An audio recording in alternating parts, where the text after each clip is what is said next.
मज़ेदार गुलाब जामुन रेडी है।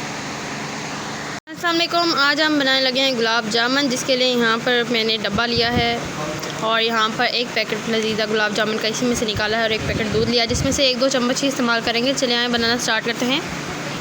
मसाले को मैंने यहाँ पर पाउडर को इसमें बाउल में निकाल लिया और 2 चम्मच जो है यहाँ पर ऑयल शामिल किया है।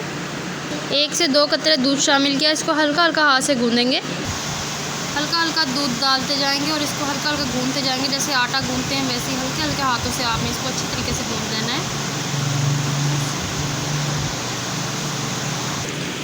ये देखें, अब मैंने इसको आटे की तरह बिल्कुल गूँध लिया है। देखें, इस तरह से आपने गूँध कर 5 से 10 मिनट के लिए छोड़ देना है। या आपने इस तरह से बारीक बारीक बिल्कुल गोलियाँ बना लेनी है इस तरह से। ये देखें, आपने ऑयल बहुत ज़्यादा गर्म नहीं करना। अब आपने हल्की हल्की गोलियाँ इसमें शामिल करनी है।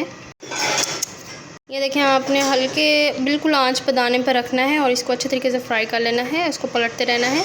अब आपकी गुलाब जामुन फूलना शुरू हो गई हैं। इसको हल्की आंच पर ही आपने बिल्कुल पकाना है। दूसरी तरफ हमने 1 कप पानी में 1 कप चीनी शामिल की है। इसको पानी वाला शीरा बनाएंगे। गुलाब जामुन देखें बड़ी बड़ी हो गई है। अब आपने ब्राउन होने तक हल्का हल्का चम्मच चलाना है। दाने आँच आपने बिल्कुल दाने दाने रखनी है। आपने शीरा बनाकर इस तरह से ठंडा कर लेना है, बस बहुत ज़्यादा ठंडा नहीं करना है। ब्राउन ब्राउन हमारी गुलाब जामुन रेडी हो चुकी है। अब आपने इसको छान कर प्लेट में निकाल लेना है। आपने इस तरह से प्लेट में निकाल लेनी है। शीरे के अंदर अब हम इसको डिप करेंगे। 5 मिनट के लिए शीरे के अंदर डिप करेंगे।